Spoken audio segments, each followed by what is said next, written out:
ma ala kan dusu suma amina rabbi aw ma munu ala ko dugaw minɛ lala y'an dusu suma an fɛ ko bɛɛ lajɛlen na bɛɛ ka o ka d'an ye baba hali n'a ye maa caya n'a y'an dusu suma nafolo ko la o b'an bɔ kosɛbɛ ba maa wɛrɛ bɔ o fɛnɛ bɔ ayi o bi bɔ bɛnkɛ i dɔn k'a dafa ani kɛnɛya ani sutura kosɛbɛ kɛ bɛnkɛ fɔ ninnu ka di u bɛ ɲɔgɔn dafa de koyi kosɛbɛ kɛ u bɛ ɲɔgɔn dafa baba diya yɛrɛ de ye diya ye siga tɛ diya la dɛ diya ye diya o ye tiɲɛ o ye tiɲɛ bɛɛ bɛ diya fɛ bɛnkɛ nka dun ka fa yɛrɛ o de o ye diya belebele dɛ o ɲɔgɔnna diya tɛ o surtout ni adamaden a ka jɔn o jɔn bamada k'i kisi i k'a dɔn gɛlɛya ma dun ka fa gɛlɛya ma o ma ɲi dɛ k'i garijɛgɛ foni bamada ni ala ma ka jɔn o jɔn jɛ to mɔlen na a ye koba k'i ye dɛ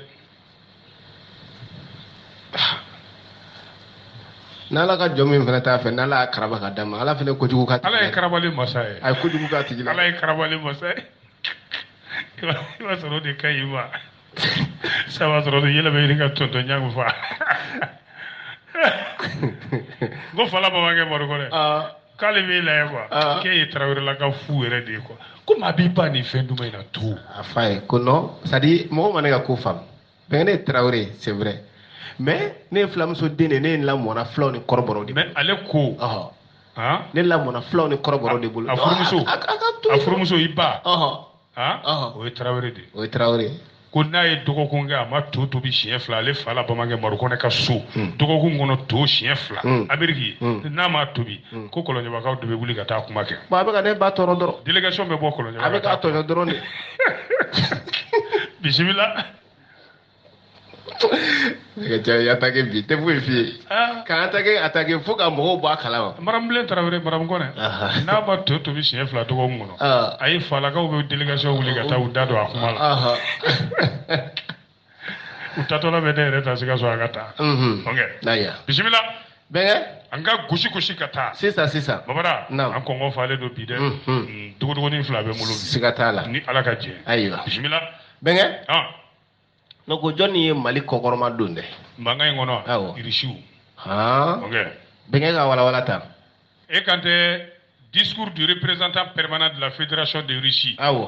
Monsieur Nebenzia, à la réunion du Conseil de sécurité des Nations Unies sur le Mali le 11 janvier, Kantoma. Mali jeti a wala to menafi. Babala irisi ko alla sigi de min be jena mini tomba kono. A bora e kumata. Yoro tomba yere no e Conseil de sécurité a nyama ya be muso do de bulu. Ako madame la présidente. Ako be foli di bela jelema. Krenkrene yala. Anga tomba illa sigi de mi no ye El Ghazim Wane abafu. Naam. O bora ka Malika mangani ministre ka tabolo ɲɛfɔ cogo min jɛlenya kan k'a b'a fo o la hali y'a lamɛn ni hakilisigi ye kosɛbɛ ani mali muso min bɔra ka kuma madame Adam Diko société civile tɔgɔ la k'a ye nin bɛɛ mɛn ko fɛn min kɔni jɛlen don o de ye fo Mali ka lafiya sɔrɔ Mali bɛ lafiya sɔrɔ cogo di bolonɔ bilara bɛnkan sɛbɛn minnu na k'o waleya ka tɛntɛmɛ walekɛlaw ka ko ban pewu Mali la o tuma Mali yɛrɛ kɔnɔ sa jugujugu ni ɲaga minnu bɛ wuli baarakɛlaw fɛ politikimaw fɛ ka fura ɲini o bɛɛ la walasa Mali ka basi ko n'o baaraba ninnu dara an ɲɛ kɔrɔ sisan a bɛ k'i ɲɛsin jamana bɛɛ ka cidenw de sigilen bɛ Conseil de sécurité kɔnɔ n b'a f'i ye ko jamanaw de Conseil de sécurité n m'a da f'i ye i y'a da fɔ ne hakili bɔra jamana 15 don sa n'o da ne balo tɛ sɛ kunkolo ye i ɲinan ka di kojugu bamana o lasigidenw bɛɛ lajɛlen ɲɛna ye a ko n'i ye nin ko ba nin bɛɛ ta k'a da ɲɛ kɔrɔ k'i b'a ye ko Mali gouvernement de transition fanga furancɛ fanga min bɛ Mali la k'a ni foli ka kan ani kumaɲɔgɔnya ka kan bɛɛ lajɛlen fɛ ko sabu gɛlɛya min b'u kan a dogolen t'an si la olu bolo u fana bɛ cɛsiri min na a jaabiw bɛ ka da kɛnɛ kan Mali basigili Mamada ko k'o de ka nɔgɔn kojuguirisigɛ bɛ k'o de fɔ ale bolo ni bɛɛ ye layidu min ta bɛɛ k'o timɛ k'i ba ye joona nazaraw n'o ye jamana ninnu ye o hami ye min ye n'o de ye kalafili ye k'o waati koron k'a kɛ kalafili jɛlen sanumayala bɛɛ bɛ sɔn min ma k'o bi kɛ a timɛ n'o tɛ gɛlɛya min bɛ Mali ɲɛmaaw kan bi gɛlɛya min bɛ Malidenw kan bi k'a fɔ ko ka kalafili labɛn ten k'o tɛ ko ye min sabatilen don k'olu sɔnnen don jamana yɛrɛ ka se k'i jɔ a kungo kɔ awɔ jamana bɛɛ komi jamana de ka ca an bɛ don min na i ko bi o ka gɛlɛn minnu ma ko surtout k'i to gɛlɛya kɔnɔ ka kalafili kɛ o jaabi bɛɛ ka so ma k'o ma nɔgɔn dɛ o sira tilennen ye jumɛn ye sisan o sira bɛ na ni mun ye o de bi sɔn ka na ni ɲugu ni ɲaga ye politique ko kɔnɔna na i n'a fɔ min ɲɔgɔnna kɛra o Mali kelen in kɔnɔ san 2020 ayiwa ko nka olu dan b'a la k'a fɔ jamana wɛrɛ kan'a fɔ de k'i bɛ t'i sen don Mali kungo la k'a dan tɛmɛ kojugu ka nin ko ninnu to Mali dan na ko i n'a fɔ an bɛ k'o ye cogo min kalo damadɔni ninnu ko n'o kɛra Babada k'o bi kow gɛlɛya ka taa fɛ de ale bi risuwa lasigiden bi kuma la dɛ a ko fɛn min ye lakanabaliya ye ko a dogon tɛ maa si la o ɲɔ ɲɛlen bɛ Mali la ko dantɛmɛ walekɛlaw kɛn bɛ ka sinɔgɔ tigɛ ka bɔ maaw ɲɛ la baraka wulu Mali sɔrɔsiw bɛ faa cogo min hali diɲɛnamini sɔrɔsiw fana bɛ ka faa ten Mali sɔrɔsiw ani kasiki bilenw MINUSMA olu kɔni bɛ ka faa ayiwa la ko kunbɛ ko bɛɛ de fereke tɛ yɛlɛma sisan ko fo tɛgɛ di ɲɔgɔn ma kɔnɔ ko ka d'a kan Faransi sɔrɔsiw y'u ka daga 3 datugu o daga 3 fana datugulen i k'a dɔn o nana lafiya yɛrɛ di dantɛmɛ walekɛlaw ma sa ka sin ka Mali jɔlen to k'u ɲɛ coro dantɛmɛ walekɛlaw ɲɛ la ɲɛ ko n'an dun taara sira dɔ fɛ o ye sira jumɛn ye k'a fɔ jamana bɛɛ ka yɛrɛma hɔrɔnya b'i bolo o tuma maa min ka di i ye teriya la i bɛ se ka teriya kɛ n'o ye i bɛ se ka baaraɲɔgɔnya kɛ ni o ye k'i ka lakana sabati k'o de fɔlen a mɛnlen tuma min na ko irisi tɔn dɔ nana n'o ye sibilangalama tɔn dɔ ye société privée russe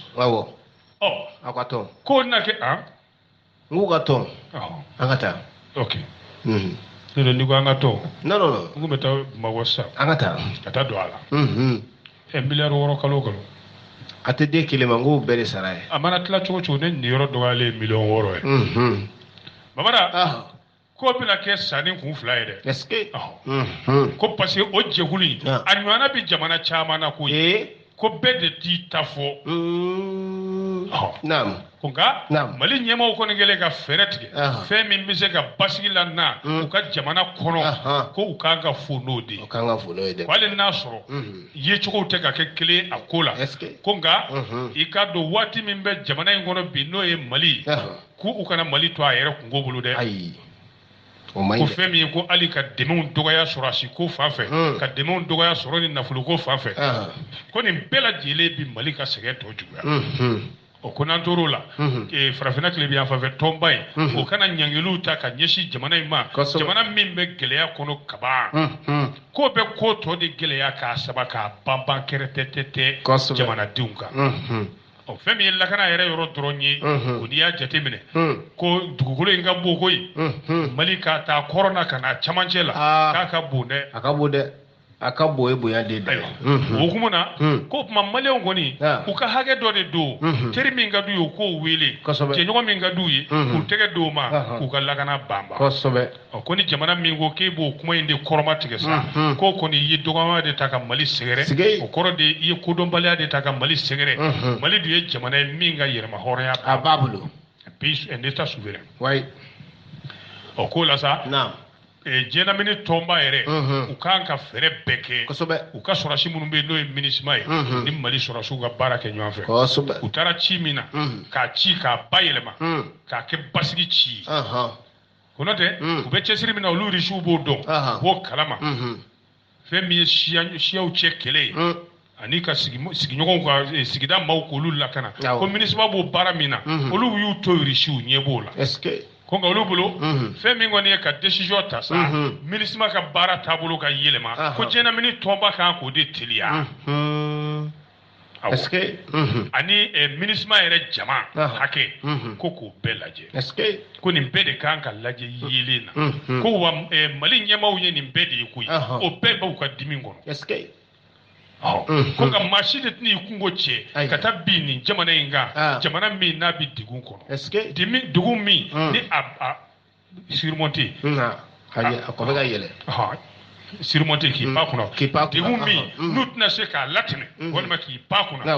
n'u gɛlɛya wɛrɛ ma n'u sɔrɔ o fɛn min kɔni ye Mali yɛrɛ ka sariya cogoya ye k'olu b'a bila u kunna n'olu risiw ye farafinw y'a bila u kunna cogo min k'o don dɛ ka farafin fɛɛrɛ kɛ ka farafin gɛlɛyaw furakɛ ka farafin fɛɛrɛ kɛ ka farafin gɛlɛyaw furakɛ ka farafinna gɛlɛya furakɛ o kɔnɔna sa olu kɔni fɔka bɛn min bɛ sen na nin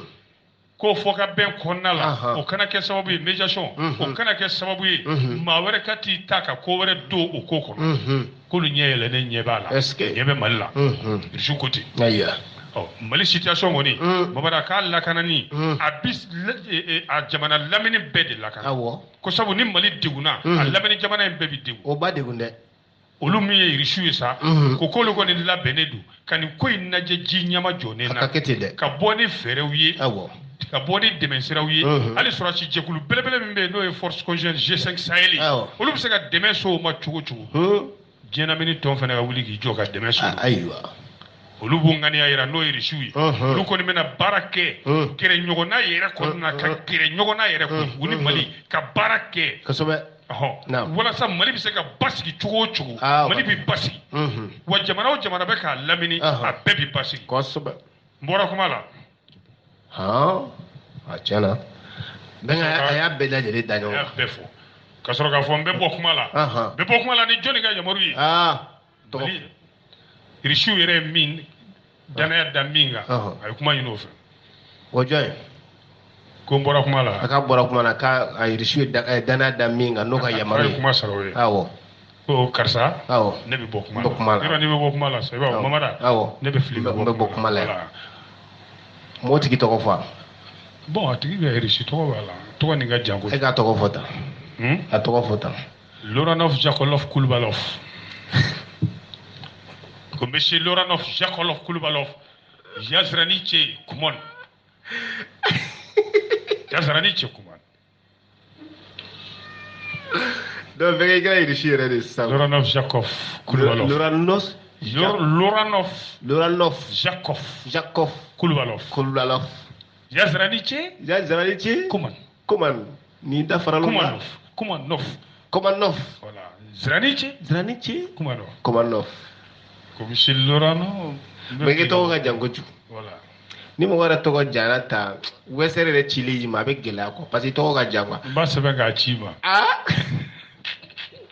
n'a diyar'i ma n b'a sɛbɛn k'a ci ma n'i taara wɛsɛrɛ na i b'a da ye n'i ka kuma ye tiɲɛ ɲɔgɔn de b'a to n b'a dɔn i denkɛ de don ou bien i fa de don Solomani Jarakɛ Lɔduru ko n'o de i ma Solomani kɛ bɛnkɛ ni ko i tɔgɔ janyana ko mɔgɔw bɛ siran i tɔgɔ ɲɛ de i b'a sɔrɔ o de bɛ ka solo ka wɛsɛrɛ ni ko suma i tɔgɔ ka jan Loranov Jakov Surumani f'a ye dɔrɔn Kulubalov bon Surumani f'a ye Kulubali Surumani yan Aliyu Kulubali n'o de tɔgɔ yɛrɛ Aliyu Kulubali tɔgɔ dɔ nin ye boloma fara tɔgɔ ye quoi o de bɛ n ka sɛbɛn bɛɛ kan nka ni bɛ Nations Unies la ni bɛ ONU la Loranov Jakov Kulubalov bɛnkɛ ne an bɛ taa ɲɛfɛ bisimila bɛnkɛ ne ko jɔnni yɛrɛ ye kɔkɔrɔma don ta ka Mali sɛgɛrɛ tuguni wa le commissaire du Togo à Limois apporte son soutien au Mali ni ka dɔn nansarakan walawala bamanankan na bɛnkɛ ne ka nin faamu Mamada Togolaw yɛrɛ ka lasigiden min bɛ CEDEAO kɔnɔ ye dɛ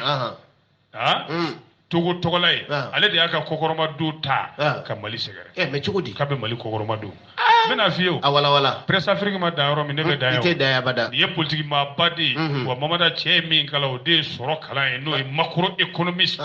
Togo ka don a tɔgɔ de ko Kako Nubuko ayiwa ale kɔni ye sugandili kɛ k'ale na Mali kɔkɔrɔma du o ka kɛ awɔ ka d'a kan CEDEAO filɛ ka ɲɛngiliba min ta k'an ka fanga furancɛ fanga sɛgɛrɛ n'o ɲɛmaya bɛ colonel Asimu bolo k'an k'a bila an kunna k'ale ka kɔkɔrɔma don b'an ye dɛ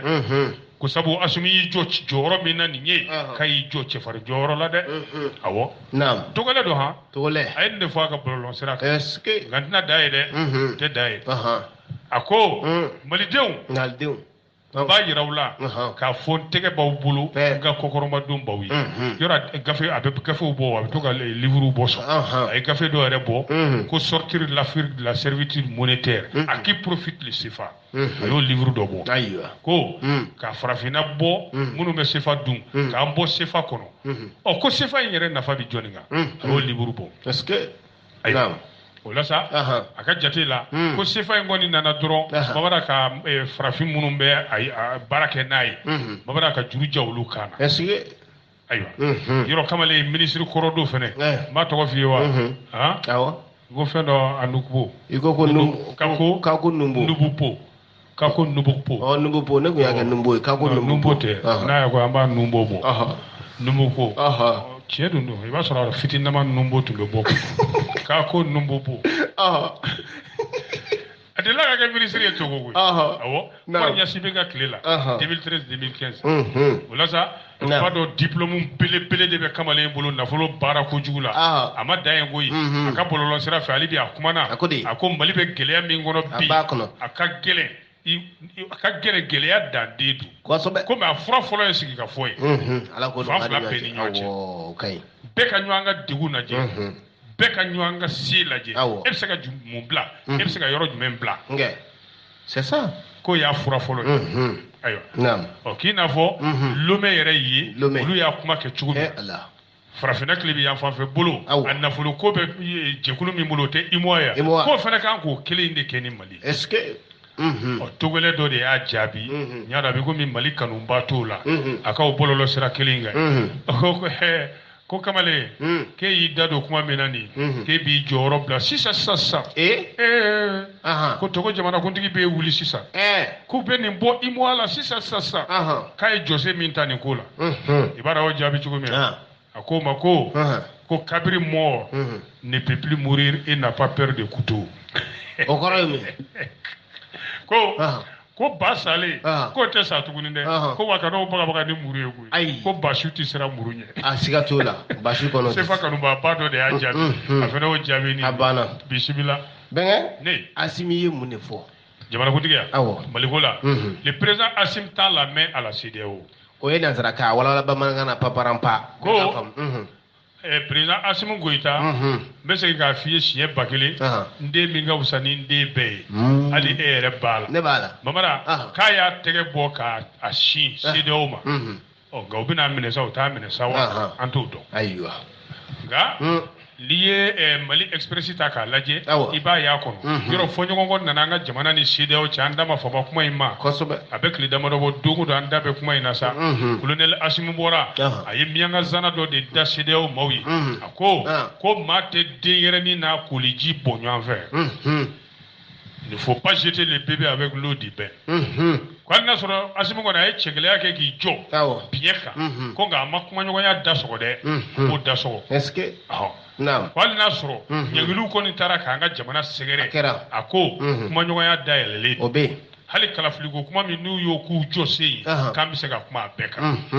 o yoro ala bora ga kuma jamana de fait discours mi na ndama fama kuma président Assimi ay malde be hakilaji kanga sabali nga jisumani nga ngoliji o ka kere o ni taraba solo min dona Mali ni imo ni CEDEAO chesa baba na tarabo nyangili chejugu ka nyesha nga jamana ma no biso ga ke kololo ye amma Assimi go penata nga sabala nga nywa mina nga chesi okay akwa le bulu ni ya nyangili nun nana de CEDEAO ni imo o ma Mali ga gelea si kasi adande la kaje kosobe prière de transition aka discours kono na beniya ta ka laje ibi sabali kuma di ya kono ko chaya Mali gerege al nasro nyangili ko ni tara ka ka jamana segere kera ko me otike sababu ye ale ka kodo a jenyo jamana wala de ale ko ntege bolefle atege bolefle nu ya mine beni kilani fo odo nu ma mine una nyenyini sira wala sigatala ko sabu malunga hami ale ka kele kunyo kele kunyo o sebe fasiri ba de go ni Assimi na me ni chugala ki ba e ka fo a jolete kele singa de ayi sige ko a jonte kele singa a jonte kele singa o ko na soro na lamela ni CEDEAO jamana nyemo nu ya lamela o mala afora bana kono te président de transition komada ko ala labene du ka chide woro wuli tuguni ngata CEDEAO la o kale bena ciden woro wuli ka se ciden o mawma kasuma o sebe fasiri ba ko yoro en ngane nyuma ya o kay halbe wala saka ngane ya nyuma yira awo o be cogomi asigile do fene ni ciden o ka ciden o ciden nana imu aka ciden o ciden nana o bismillah ledu ale ka palela aywa yi kuma ni fo ngeen famde ko sabu ale ba fe o kan famundi nu ya famu abi nu an famu o do de c'est ça ale tege boledu tege boledu nu ma mene ne ba mene asim tega nge be ngay ko ne be ta la ngolo mene de ebe ani amuna ma de mesa asagila ma ay ba shite dossier be sagi mi ngono tere o fi mai o dime sogola mai o dime war wole ko be ngay yi wari abu war sagi abulo ngono be war kasata de nina simu sumu sa ali wa fla biye kele ma ko président tu as un billet de 10 000 francs pour ça e kana sumu ta mawada to kasa bi fe al haram yele be baraji mai fa biyo ki ka fara fala de ki ka fara de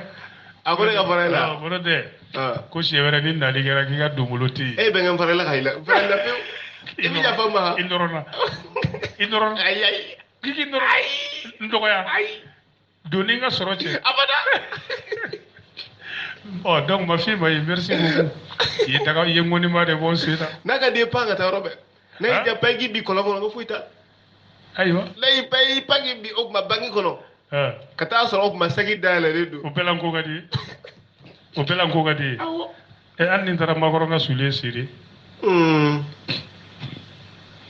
ta fa rafa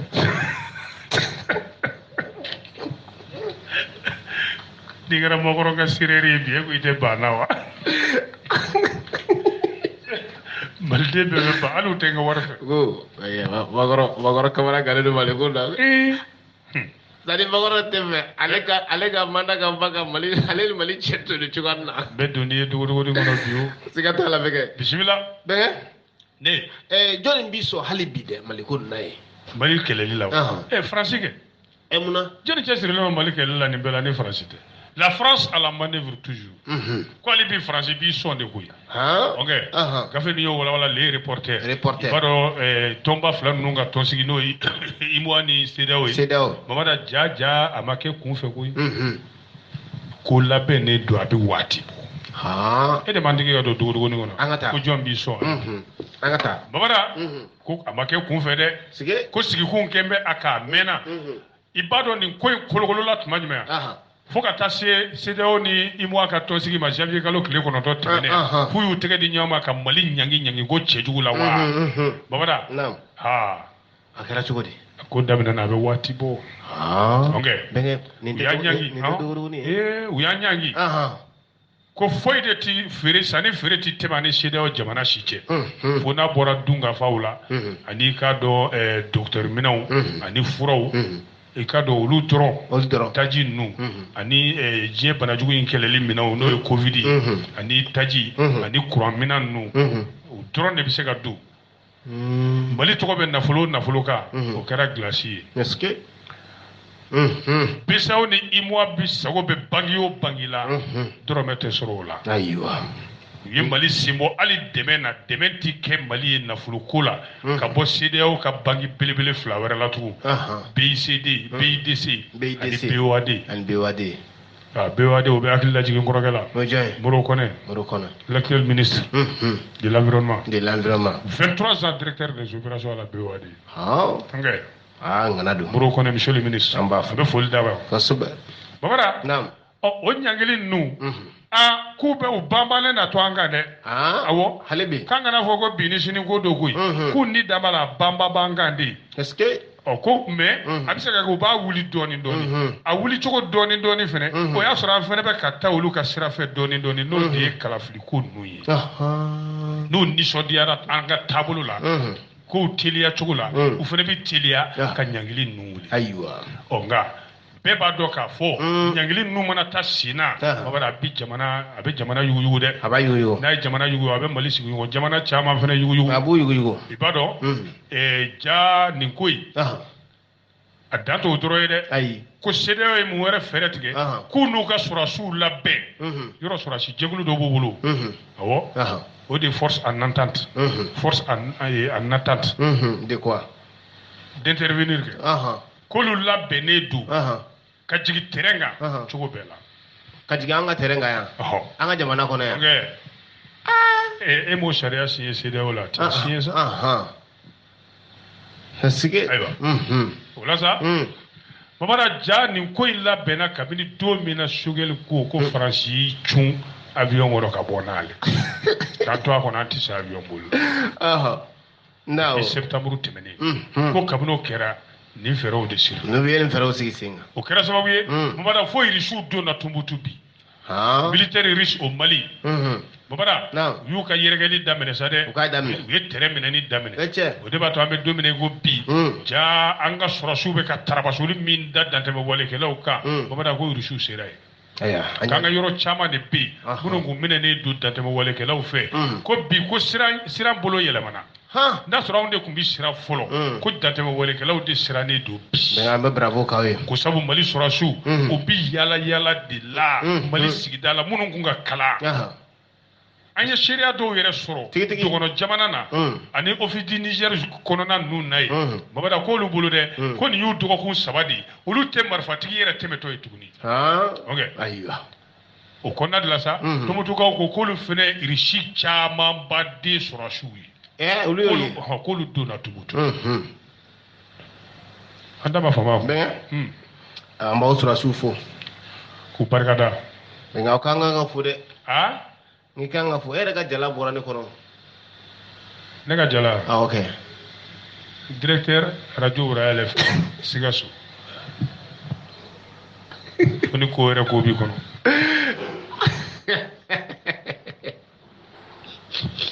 ça c'est mon grade bɛɛ ka kɛ a ka taa journaliste animateur directeur radio Royal FM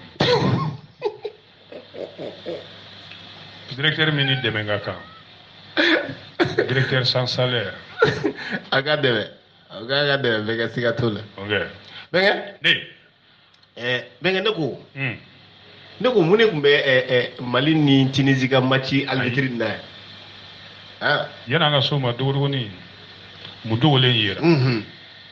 o tɛ wa awɔ mun dogolen yera parce que bɛnkɛ n bɛ fɛ ka i bɛ ka n gun ka don dogorogoni na bi parce que dɔ de kuma bɛ bɛɛ da fɔlɔ kɛ n k'i ma ko sanction ninnu ko ma daminɛ bi depuis septembre c'est ça i bɛ ka don dogorogoni wɛrɛ la bon bɛnkɛ mun dogolen yera Mali la kabini la fermeture des frontières terrestres et aériennes dans l'espace CEDEAO 2 points. Un aéronef de l'armée française est repéré en violation de l'espace aérien malien. Les vols d'Air France à destination du Mali suspendus jusqu'à nouvel ordre. Bɛnkɛ ni y'a nanzara kan ye a walala bamanankan na an ka nin faamu ayiwa ɲangili kɔnɔ a ma fɔ ko karankɛdaw bɛɛ suwara wa sanfɛ sira ni duguma sira CEDEAO maaw fɛ wa Faransi avion dɔ de yera avion dɔ yera o dun b'an ka o sariya o sɔsɔ sabu an fana y'an ka sanfɛla dugumala datugu bon Faransikaw ka pankulu jɛkulu min bɛ yen n'o ye Air France ye min bɛ na ni maaw ye Mali la k'o fana tun tɛ da Mali kan tuguni fo don kura l'indépendant de y'a fɔ Mali gouvernement y'a jira kunu araba in kɔrɔ dɛ k'a fɔ ko Faransi avion denni dɔ yera avion yɛrɛ marque fɔlen don type A400 aéronef a immatriculé don FRBAN o de y'i pan an ka jamana kɔnɔ Babada ka don an ka jamana kɔnɔ a wulila ka bɔ min e t'o yɔrɔ dɔn ayi Abidjan a cunna an ka jamana fan jumɛn Gao ba t'a dɔn a ye min kɛ ye dɛ ka tila k'i pan ka bɔ Gao ka segin Abidjan est-ce que tarata don a fɔlen ko avion kana bɔ CEDEAO jamana kɔnɔ ka tiɲɛ olu y'o kɛ k'o lajɛ ko ma an kɔrɔbɔli don wa tarata kalo tile 10 u ye nin kɛ ka sɔrɔ kabini kalo tile 9 a fɔra maa ti pan an ka dugu ayiwa kalo tile 10 tile 11 u y'a kɛ est-ce que ayiwa an ka gouvernement ka kuma lasela ale de bɔra k'a kuma walawala an ye a ko i k'a dɔn avion nin a yera a bolibaga yera a tɛmɛna sira min fɛ a bɛɛ yera mais o y'a sɔrɔ u dun tun y'o fɛɛrɛ tigɛ dɛ pour que avion in kana ye Mamada u ye minɛn dɔ b'a la ko transporteur appareil dɔ de don no a bɛ avion na quoi n'i y'o dayɛlɛ dɔrɔn avion ti ye radar t'a ye u y'o dayɛlɛ ayiwa walasa ka communication tigɛ an ka minɛn min b'an bolo sabu hakili la ko minɛn kɔrɔ in de b'an bolo donc o t'o ye u y'o tigɛ ka na ayiwa gouvernement ko k'o ye sariya sɔsɔba de ye Mali sanfɛ sira sɔsɔliba de ye o ye o tuma u y'a ɲini Faransi fɛ u k'a dabila sabu olu de ye CEDEAO ye sanction ta olu fana y'u ka sanction ta ka sanfɛ sira ni duguma sira k'a bɛɛ datugu o la sa u y'a ye k'a fɔ munna nin ko in ɲɛdɔnna sa e t'o de fɔ avion in yera cogo di wara ja an ye minɛn kura minnu sɔrɔ dɛ minɛn dɔ b'o fana na dɛ avion in kana da transporteur in fagali ma a k'a bɔ a la pewu a b'a ye sanfɛ sɛgɛsɛgɛli minɛn dɔw sigilen b'an fɛ yan sisan avion in bɔra min a taara min a jɔra min jɔnni b'a kɔnɔ a ye waati joli kɛ sanfɛ a ye waati joli kɛ duguma a ɲɛ b'a bɛɛ la n'o minɛn kura ye bɛnkɛ jaa an bɛ ka taa ɲɛ koyi ala k'a nɔgɔya ale bɛ ayiwa an y'o minɛn ninnu sɔrɔ a ma mɛn dɛ o de y'a to an y'a ye o bɛ kɛ o la sa ni a ma ɲɛ ko o yera i ye ɲininka dɛ o tuma Mali gouvernement ko k'olu ye nin ye nin kɔni nana a taara ayiwa a ɲɔgɔn wɛrɛ kana kɛ dɛ awɔ o ye kangarimadakan ye n'a ɲɔgɔn wɛrɛ kɛra o tuma jamana min y'o kɛ i na jɔ n'o kungo ye ka pan Mali ka sanfɛ sira fɛ ka sɔrɔ Mali t'a kalama n'i y'a kɛ min y'i ka pankolo sɔrɔ i ka ko laɲini dɛ an tor'o la Faransi pankolo jɛkulu min bɛ yen ko Air France o fana y'a ka avion wulili ka na an fɛ Bamakɔ yan o y'o jɔ o dun y'a sɔrɔ u ka avion kelen kun nana o tarata su ka dugu jɛ i k'a dɔn araba la maa 330 kun b'a kɔ compagnie aérienne Air France ko k'olu n'u ka pankolo nali Bamakɔ k'u n'o jɔ sa fo don kura wɛrɛ ayiwa yɔrɔnin ye n tɔɔrɔ dɛ cogo di a ɲɛfɔ e ba fana y'a ka minɛnw bɛɛ siri ale tun kan ka na sini juma de n'a fɔra ko Air France tɛ na o ka nali yɛrɛ de y'a to a annulé la u y'a annulé parce que ale ka nali pour que i ba kana na i bɛnkɛ o kana na quoi o de don a ja fanga b'i ba la o a b'a la dɛ o de y'a to n y'a furu sisan min yɛrɛ de bɛ taa awɔ ne k'i bɛ taa sisan dɔrɔn bɛ sira dayɛlɛ n tɛ taa nɛnɛ bɛ yen dɛ nɛnɛ yɛrɛ tɛ ne tɛ taa coronavirus i b'o pikiri kɛ fɔlɔ i bɛ corona furakɛ ni mura fura de o la an ka ministre min cɛsirilen don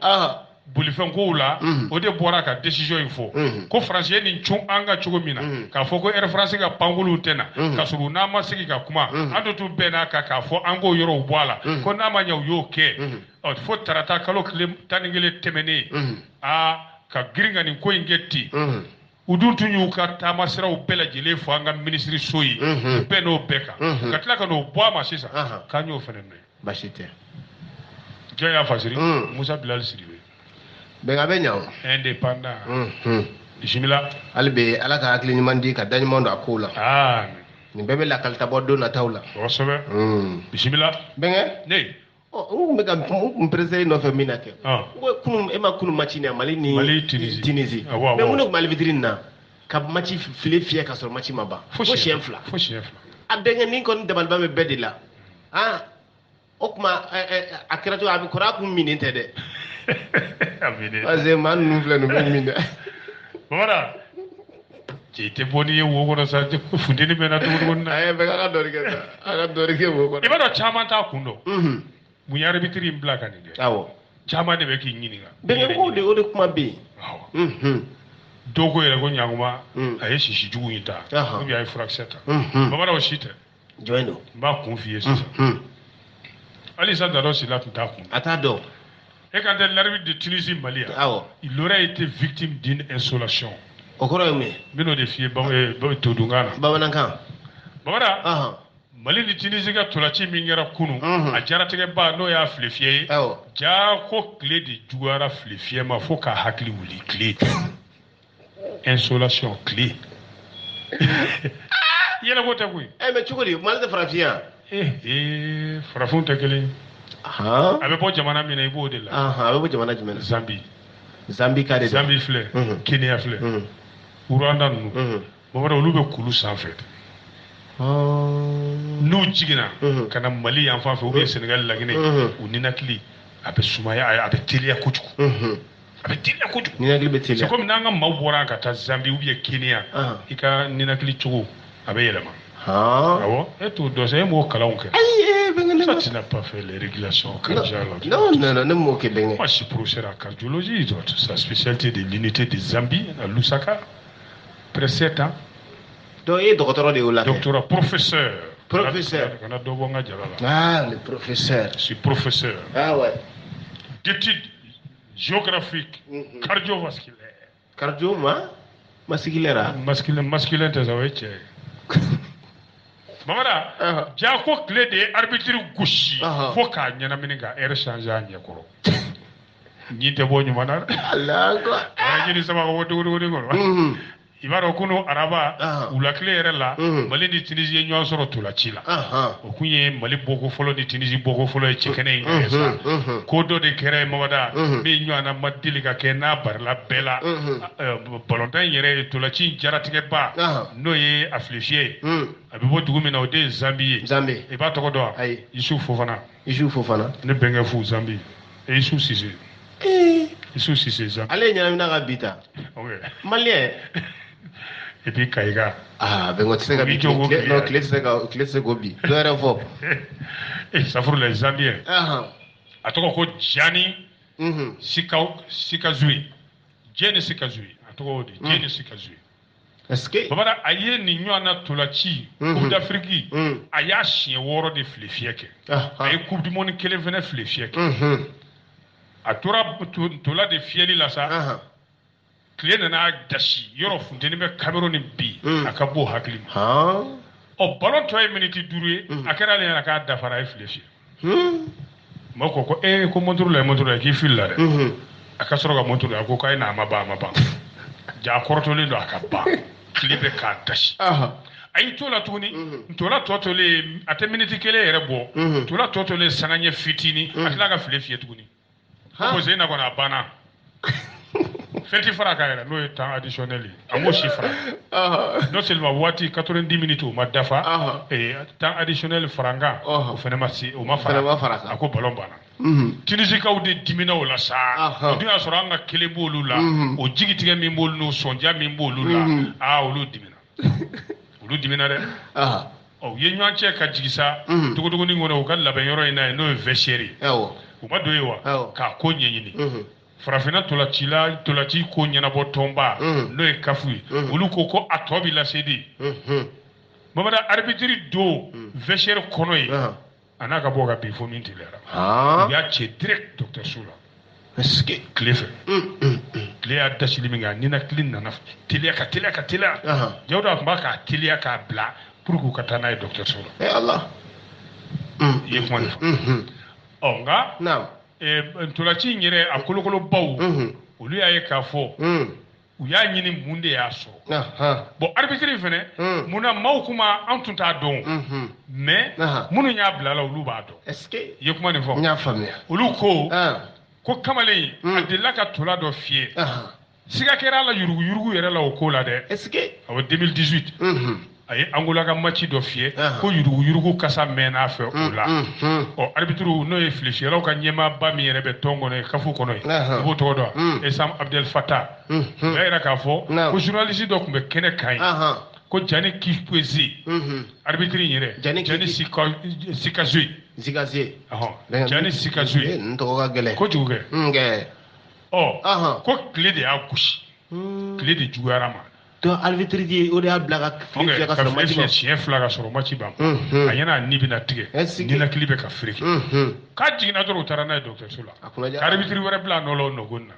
ko ka ntola tɔ ta Mali denw bɔra Mali samatasɛgɛw bɔra k'an filɛ nin an tɛ siran u ka na Tunisie y'i ba ka bɔ munna i tɛ t'u ɲininka n ye Tunisien de ye Tunisie ma sɔn ka bɔ u y'a ta ni dusu de ye u ma sɔn ka bɔ u m'a faamu u y'a ta ni dusu ye ayiwa o la ni komi Tunisie ma sɔn ka bɔ sa ko ɲankuma k'o tɛna se di Mali ma ballon yɛrɛ la wa ko nka nin ko min kɛlen filɛ nin ko nin bɛ mɛn ka to balontan Coupe d'Afrique tariku ko nin bɛ mɛn tariku kɔnɔ dɛ bisimila bɛnkɛ ne ko mun suya ko kuma yɛrɛ bɛ nin balontan yɔrɔ la subagaya ko kuma fana b'a la koyi ne ma nin faamu de bɛnkɛ wa suya yɛrɛ koyi sɛbɛ yɛrɛ la wa i kabako ye subagaya un spécialiste de sorcellerie camerounais menace Sadio Mané de mort ale jɔn ko suya dɔnba ŋana dɔ camerounais don a ye bagabaga n'o ye fagali bagabaga ye k'a ta ka Sadio Mané sɛgɛrɛ Sadio Mané jɔn ye Sénégal tola cila ba in de bidonna ba in nka kelen tɛ dɛ i y'a faamu o la sa Bamada i b'a dɔn Echiruk gafe dɔ de ye ko Echiruk a ko nin subakɛ in a y'a yira k'a fɔ Algériens ka tolacilaba Riyad Mahrez ani Égyptiens ka tolacilaba Mohamed Salah ani Sénégalais ka tolacilaba Sadio Mané a y'olu bagabaga suya kɔnɔna na ni fagali ye dɛ awɔ ko n'u fɛn fɛn ni Cameroun bɛnna n'i ye bi don i bɛ taa lahara ko walasa Cameroun ka se ka coupe ta a ma taa ye koyi a ko wa je n'aurais de pitié à personne qui empêcherait le Cameroun de remporter la Coupe d'Afrique des Nations. D'autant que le tournoi se déroule sur notre terre. Je conseille vivement Mohamed Salah, Riyad Mahrez, Sadio Mané de ne marquer aucun but contre l'équipe nationale du Cameroun. Puisque j'ai à m'appuyer, Maman Aïdon a tout fait pour moi. A ko, quand na hine mala nous cɛ saba la dɛ. Cɛ o cɛ n'i ko bɛ bi de don ka Cameroun bali ka kubu in ta. Sabu a bɛ kɛla olu faso de la ye. O bala k'a t'i to yen. K'a bɛ ladilikan gonima min di Mohamed Salah ma ani Riyad Mahrez ani Sadio Mané k'u kana bi kelen pe don Cameroun juguya la ko puisque Mamada u photo b'ale bolo u ja b'ale bolo awɔ ko u ka société u bɛ min don u sen na k'ale y'olu bɛɛ sɔrɔ ka ban u ka société kɔrɔ ale y'o sɔrɔ ko wa ɲangili bɛ juguya u ma dɛ k'a bɛ se ka taa se hali saya ma k'u ka kɔrɔbɔ ni cɛ saba dɔ la kelen ka bi don Cameroun na n'u ni Cameroun bɛɛ ni ko ko mun suya ko kuma bɛnkɛ b'a dɔn n'olu t'a dɔn e k'a dɔn sɛbɛla olu t'a dɔn e k'a dɔn f'i k'a yira la k'a fɔ ko olu mana kɛ ni daki ye k'e ye daki minɛ daki de ye ka subakɛ in kɔrɔbɔ k'a kɔrɔbɔ Cameroun ne suba min kɔni bɛ ka bagabagali kɛ de bɛnkɛ ou bien k'i ka sabara yira la ni ne ka sabara yira subakɛ in na a bɛ boli a ka suya bɛ bɔ a kɔnɔ pewu parce que a bɛ k'a ɲɛna ko n ye batondenni de la a ka don o kɔnɔ k'i bili ji kan ne ka samara cɛ bɛɛ de b'a ye i ka to i nɔ la pointure 46 tɛ batondenni ye wala ni subagakɛ ko k'a bɛ nin fɔ an ka Mali joueurs ye a bɛ subaga bo kɛ ka subaga fan da a b'a kɛ dɛ ala mais n'i y'a ye n'i ye cɛ yɛrɛ nin kuma fɔ o ma ne bila délégation na Somagoloni o de tɔgɔ de ko Somagoloni ne tun bɛ délégation na n b'a fɔ ko bon subagakɛ Sénégal ni Cameroun ka match yɛrɛ b'a sɔrɔ e tɛ yan o y'a bannen b'a sɔrɔ i ka suya bɔr'i kɔnɔ a b'a fɔ ko quoi n ko tu ne seras plus sorcier je vais te manger je vais te bouffer voilà bɛnkɛ a ka taa bɛnkɛ ko jɔn y'a dafa mugujala na k'a ɲigin ji ta mugujala sugu jumɛn don dɛ o da k'i kan'i dafa mugujala na n'a ɲigin ji t'i da n'o tɛ maloya b'a kɔfɛ. Un nouveau marié vole des millions à un commerçant chinois pour faire plaisir à sa nouvelle mariée. Il y a des nouveaux mariés. Aïe, venez gagner voilà des commerçants chinois. Ni voilà bamanan gagner kan femme. Voilà. Ni konyake ne ni flek un million chama fait de chien chinois commerçant doko kaka konyomuso la dia. Est-ce que ambe konyomuso tuko befu. Ambu befu. Ga ni manya be konyomuso ta wada ga sora fanga bila. Walasa a muso ka se k'i dankɔrɔba taama k'i yɛrɛ yira a parler ko ɲuman kamalen y'a yɛrɛ kɔɲɔmuso la a ti dɛsɛ don fini na sabu kamalen yɛrɛ ye fini feerela de ye nka a ka fini feere jago nana tiɲɛ fo a yɛrɛ ka bitigi a y'o datugu a bɛ to ka taa ta sinuwakɛ dɔ fɛ babada danayaba de nana don ani sinuwakɛ cɛ fo sinuwakɛ b'a fɔ a yɛrɛ ka t'i servi nka don o don bitigi la mɔgɔ ani saki bɛ don a bɛ bɔ sinuwakɛ tɛ saki f'u ye a bɛ min minɛ a tɛgɛ la ka bɔ n'o ye sinuwakɛ b'o jate dɔrɔn a b'o sɛbɛn n'a taara o feere a bɛ n'o wari di ja kɔɲɔmuso ko a ma k'ale ti complet kelen don siɲɛ 2 kalo kɔnɔ nka i kabako e ka muso bɛ ten yan ayi kɔɲɔmuso tɛ complet kelen don siɲɛ 2 kalo kɔnɔ ayiwa o kɛlen i b'a dɔn k'a fɔ gafe y'a fɔ an ye cogo min na cɛ de tora sa ta o ta bɛ ɔrɔbu dɔ suɲɛ a ta o ta bɛ dɔ suɲɛ a minɛna don min yɛrɛ sa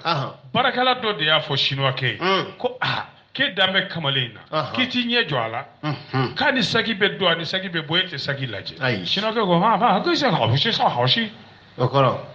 k'i bɛ sɔrɔ k'i ta hawsi ko n dalen b'a la k'a tɛ sɔn k'a suɲɛ a bɛnkɛ bɛ sinuwakan fɛnɛ mɛn kojugu i b'a dɔn a ko n'a k'i ho o kɔrɔ ko n bɛna ɲɛ jɔ a la sinuwakan na sinuwakɛ commencera ka cɛ bɛlɛ don dɔ la sa cɛ nana sinuwakɛ ko k'a yɛrɛ ka taa ka sugandili kɛ taara a bɛ minnu san a y'olu sugandi a ye ɔrɔbu 120 de bila a ka saki kɔnɔ 120 o ye dantɛmɛ belebele in kɔnɔ ye ɔ sinuwakɛ de taara barala ye sa a m'a fɔ mun b'i kun a donna ta a bɔra ta dɛ sinuwakɛ ko hakɛ to dɛ a nana ko ɲɛma gudɔrɔn tigɛ dɛ i ka nin fɛn in san ka na di yan a ma wari minɛ ka t'o la yala ka na sinuwakɛ saki dayɛlɛ ala kale a seginna ka na ka don k'a bɛna sinuwakɛ ka fɛn sannen d'a ma dɔrɔn o y'a sɔrɔ u ye da minɛ ko saki dayɛlɛ saki dayɛlɛ u y'a kɔnte ɔrɔbu 120 sinuwakɛ ko jaa ale ka fini minnu bɛ tunu kamalen don u tɛgɛ da bo tintin kan fo ka sen kɔrɔta a bɛ kɛ ni ka taa n'a ye fanga tigilamaw fɛ yen u selen ayi a m'i dala cɛ dɛ ko tiɲɛ don ale ka kɔɲɔmuso ale bɛ taa nin bɛɛ d'a ka kɔɲɔmuso de ma ale yɛrɛ tun bɛ jago kɛ jago nana tiɲɛ ale ma fɛɛrɛ wɛrɛ si sɔrɔ walasa muso ka se k'i pari don o don complet kura f'ale kun ka tɛmɛ nin sira fɛ o ko hali u y'ale minɛni min kɛ ko complet min yera a kun complet 120 a m'i dala cɛ a la ayiwa a balimakɛ de taara k'a bɛ taa kuma bɔ ko sinuwakɛ ka 100 minɛ u k'a bila u ka jate tɔ kɛ u bɛ wari sara sinuwakɛ ko ça va pas chez toi o kɔrɔ tubabukan na ko o tuma e kunkolo ma ɲɛ j'ai compté ça fait des millions marque que si changera un million o kɔrɔ o kɔrɔ bɛ kɛ k'a ye min ta ko million caman de don fa b'e la zonki yan sinuwakɛ na o de kɔrɔ fa b'e la mamada zonki yan ayi ne ka kɛnɛ kojugu ne bɛ gidi ne bɛ o kɔni tɛ Faransa Keyita don Faransa Keyita hun yan fa kɔni b'ale la wala ayiwa sinuwakɛ ko non u ye jate bɔ wala ka taa sɔrɔ dɔɔnin b'a 2,000,000 kan ye min suɲɛ nin waati jan in kɔnɔ tuma o tuma a bɛ na dɔ suɲɛ ka taa k'a ka ca 2,000,000 ye ayiwa komi sinuwakɛ y'i ba wari la u y'a ko di kiri tigilamaw ma sariya na boli a kan u yɛrɛ y'a kiri boloda ni ala sɔnna k'a tɛna kɛ kiri mɛnta ye ni kiri jaabi bɔra n'an y'a ye an tɛna fɔ an bɛ bɛɛ lajɛlen fo ka bɛɛ waliɲuman dɔn bɛɛ bɛ dan sigi bi ta la kosɛbɛ kɛ mali kɔnɔ a n'a kɔ kan ayiwa ka bɛɛ lajɛlen fo kosɛbɛ ka bɛɛ waliɲuman dɔn an b'a fɔ bɛɛ ye ni dɔnkibaru ma ye ntɛnɛn an y'a f'u ye cogo min ni ala sɔnna tɛnɛn don bi bɛn an jɔkɛ n'an balimakɛ ka tile 40 saraka bɔ ma Musa Kulubali ka taa bamankɛ ni minnu ma se ka kɛnɛ sɔrɔ k'u to ni place la ka duwawu kɛ wala duwawu yɛrɛ sarakaba de a bɛ yɔrɔ min na bi a mago b'o 2 de la dɛ duwawu ni sarakati o dɔrɔn de nafa b'a kosɛbɛ an bɛ duwawu kɛ ala ka yen fisaya ma ala k'an faama ɲɔgɔn na ala k'an yɛrɛ ɲɛ kan ni ala sɔnna a bɛ bɛɛ fo ka bɛɛ waliɲuman dɔn a bɛ barika da n'ala sɔnna hakɛto b'o la sallallahu alaihi wasallam n sigira ka dɔnkibaru kɛnɛ lamɛn radio Ural FM kunkan fɛ bi aw tulo garisɛgɛ kɛra min ye o kɛra nin ye mali kɔnɔ a n'a kɔ kan an n'a fɔ ko ka an na aw bɛɛ don na nataw la radio Ural FM kunkan fɛ hakɛto b'o la sallallahu alaihi wasallam